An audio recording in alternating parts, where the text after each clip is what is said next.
Alicia नाम की एक युवा लड़की थी जो अपने माता पिता के साथ एक नए शहर में चली गई।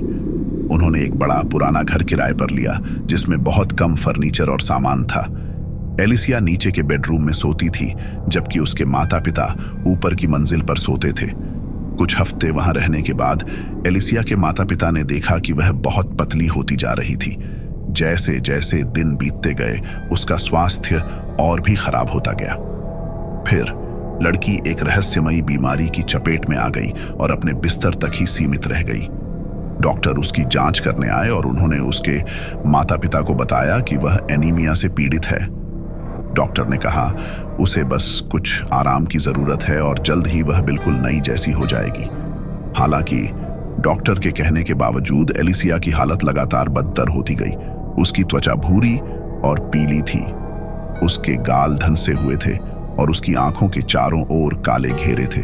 उसके माता पिता परेशान थे और उन्हें समझ नहीं आ रहा था कि क्या करें।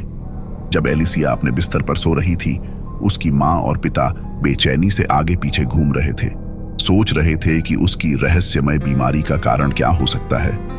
दिन ब दिन और घंटे दर घंटे बेचारी लड़की और भी बदतर होती गई।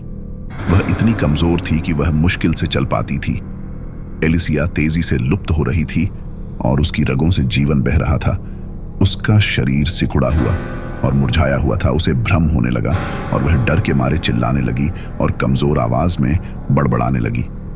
अंत में एलिसिया होश खो बैठी और मर गई। उसके माता पिता सदमे में थे।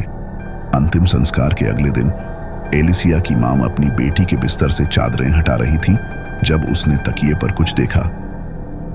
सफेद पदार्थ में 2 लाल दाग थे। जब उसने तकिया उठाया तो उसने देखा कि यह असामान्य रूप से भारी था, इसलिए उसने अपने पति को बुलाया। जैसे ही माता पिता ने तकिए की बारीकी से जांच की, मां की अचानक चीख निकल गई। उसे अंदर कुछ हिलता हुआ महसूस हुआ। पिता एक चाकू लाया और तकिए को चीरकर फर्श पर बिखेर दिया।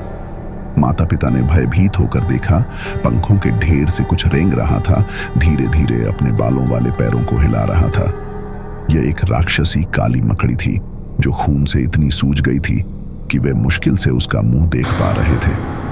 जब एलिसिया बिस्तर पर लेटी रहती थी, यह बालों वाली घिनौनी चीज चुपचाप उसके शरीर से सारा खून चूसती रहती थी। जब उन्होंने ध्यान से देखा तो यकीन नहीं कर पाए। उस चीज का शरीर तो मकड़ी जैसा था, मगर चेहरा